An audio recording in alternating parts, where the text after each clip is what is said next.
Bonjour tout le monde, une petite vidéo pour tester l'efficacité du circuit de charge d'un véhicule. Alors, on a sur le véhicule un alternateur qui est entraîné mécaniquement en rotation depuis une courroie, depuis le vilebrequin. Et cet alternateur va transformer l'énergie mécanique en énergie électrique, donc il va fournir du courant aux différents consommateurs qui sont allumés sur le véhicule, mais aussi ça va aussi fournir du courant pour recharger la batterie, puisqu'on lui a prélevé une certaine quantité d'énergie au moment où on a actionné le démarreur pour démarrer le moteur. Il y a pour ça deux tests, enfin il y en a même trois, mais il y en a un qui est déconseillé. Donc on va retenir deux techniques pour tester l'efficacité du circuit de charge d'un tracteur. Alors, première technique, ça va consister à mesurer la tension, donc en volts, sur le circuit électrique du véhicule. Ça peut être ici sur le plus de l'alternateur, ça peut être directement sur la batterie, peu importe. En général, sur la batterie, il y a plus d'accessibilité et on est plus éloigné des organes rotatifs comme le ventilateur ou des courroies si on fait le test ici. Mais en tout cas, l'objectif est de mesurer la tension en volts dans le circuit lorsque le véhicule est en fonctionnement. Pour l'instant, le moteur est coupé, donc il n'y a pas de production d'électricité, ce qui veut dire que si je fais une mesure de tension donc en volts sur le circuit électrique, ici sur le plus, je me mets quelque part sur le moins. Alors là, je n'ai même pas la tension de la batterie parce que le coupe-batterie est coupé. Donc il va falloir d'abord activer le coupe-batterie pour que l'électricité puisse circuler dans le circuit.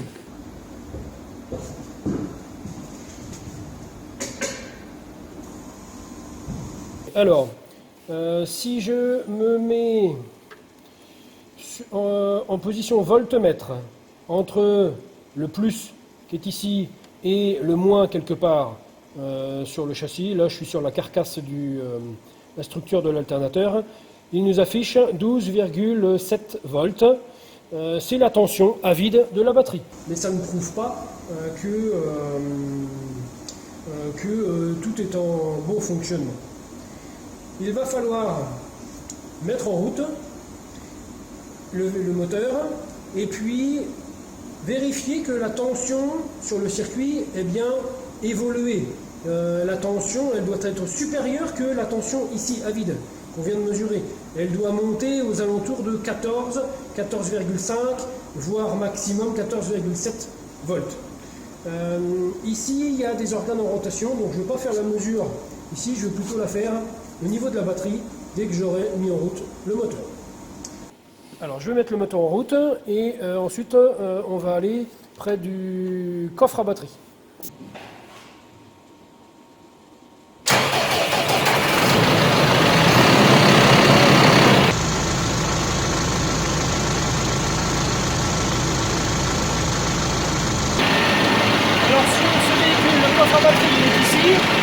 J'ouvre le marchepied et on peut retrouver la batterie avec sa borne négative et sa borne positive. Si je mets le multimètre comme ça, vous allez peut-être le voir. Ok. Donc je vais me brancher sur le plus et le moins. Et la tension ici affichée est de 14,4 volts. On a bien une tension supérieure à la tension à vide de la batterie. On a donc une production de courant.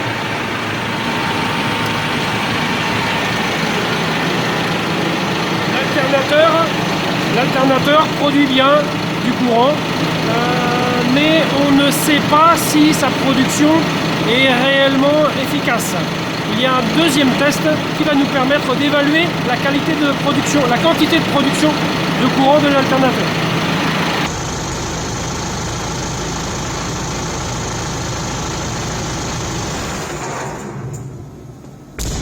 Donc là, on va mieux s'entendre, j'ai coupé le moteur. Alors la deuxième technique pour évaluer l'efficacité du circuit de charge du véhicule avec l'alternateur, ça va être de mesurer le courant, l'intensité en ampères, produite par l'alternateur. Donc il ressort de la borne B+, de l'alternateur, pour ensuite aller justement alimenter tous les consommateurs.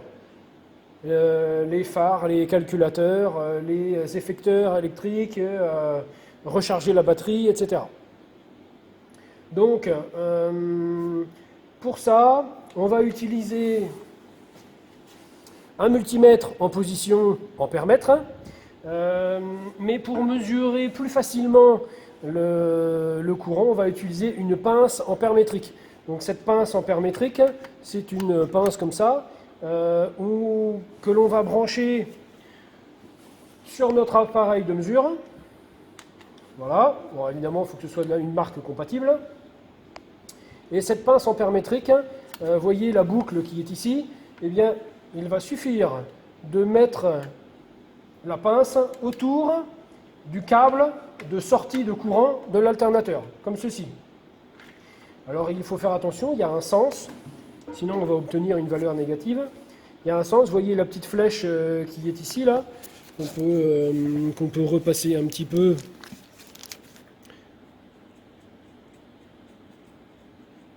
Voilà, donc ça c'est le sens de circulation du courant. Donc il faut, sachant que c'est l'alternateur qui produit du courant, et donc c'est le courant qui va sortir de la borne B+ pour partir alimenter les différents consommateurs électriques, il faut que la flèche soit dans ce sens-là. Voilà. Il faut que la pince soit bien fermée. OK. Et en fait, le principe de fonctionnement, c'est que le champ, c'est de mesurer, la pince va mesurer l'importance du champ magnétique autour de ce câble. Plus il y a de courant qui va traverser ce câble, plus il y aura de champ magnétique. Donc les deux étant proportionnels, eh bien, ça nous permet d'évaluer la quantité de production de courant. Alors je vérifie quand même que le fil ne peut pas se faire attraper par une pièce tournante. Voilà. Je vais donc mettre mon appareil en position pince ampère-métrique. Vous retrouvez le petit logo qui est ici, le petit dessin d'une pince ampère-métrique. Et là, il nous affiche quoi? Il nous affiche, ça clignote DC0. Oui, il demande à ce qu'on appuie sur la touche DC0 ici pour étalonner l'appareil à 0 ampère. Voilà. Maintenant, il va nous rester à mettre en route le véhicule. Dès qu'on aura mis en route, on aura donc une production de courant produite par l'alternateur qui va envoyer du courant vers différents consommateurs. On verra quelle intensité de courant est fournie. Et puis, au fur et à mesure que l'on va allumer des consommateurs électriques, genre de l'éclairage, les essuie-glaces ou tout consommateur électrique, eh bien l'alternateur va se mettre à produire davantage pour faire face à cette augmentation de consommation de courant. Et si on a assez de consommateurs électriques sur le véhicule, on atteindra peut-être la capacité maximale de production de l'alternateur. Malheureusement, les alternateurs sont... les alternateurs sont dimensionnés pour alimenter plus de consommateurs qu'il y a sur le véhicule, parce que tous les matériels attelés au véhicule peuvent avoir aussi une grosse consommation de courant. Du coup, juste avec le tracteur, on n'aura pas assez de consommateurs électriques, même si on allume tout, mais on verra au moins si la production augmente au fur et à mesure qu'on allume des consommateurs.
Donc on a pu lire une production de courant de l'ordre de 85 à 90 ampères.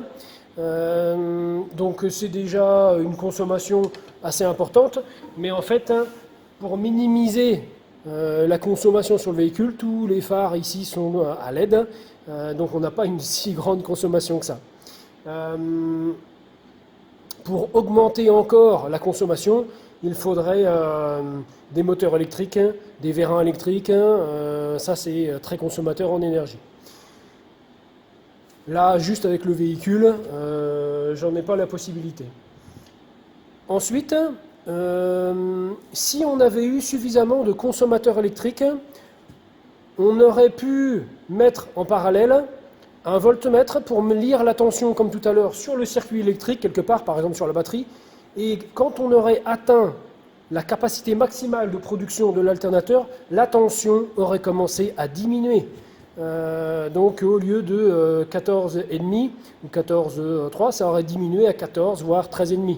Donc c'est qu'on aurait atteint les limites de production de l'alternateur. Et ensuite, il faut comparer avec les données de l'alternateur, la capacité maximale de production de l'alternateur. Alors si on se rapproche de l'alternateur, il y a une étiquette qui est ici. On peut lire sur l'alternateur, ici, 14 volts, 240 ampères. Donc cet alternateur a une capacité de production maximale de 240 ampères. On aurait pu, pour augmenter la consommation électrique de courant sur le véhicule, utiliser un transformateur électrique branché sur le véhicule qui va transformer le courant continu en courant alternatif et après, sur le courant alternatif, utiliser par exemple une perceuse ou une disqueuse ou des appareils comme ça pour qu'il y ait beaucoup plus de consommation électrique pour essayer d'atteindre les capacités maximales de production de l'alternateur. Sinon, après, il faut déposer l'alternateur et le tester sur des bancs. Il existe des bancs de test d'alternateurs qui sont efficaces, mais ça nécessite d'avoir le banc et de déposer l'alternateur. Voilà pour les deux techniques de test d'efficacité du circuit de charge. Il y a une troisième technique, mais attention, il ne faut pas la faire. C'est tout simplement de débrancher une cause de la batterie et pendant que le véhicule est en route, et si les consommateurs électriques fonctionnent toujours, c'est que le courant il vient, si ce n'est pas de la batterie, il vient forcément de l'alternateur. Si au contraire les consommateurs s'éteignent dès qu'on a débranché la batterie, c'est que le courant ne venait que de la batterie et non pas du circuit de charge.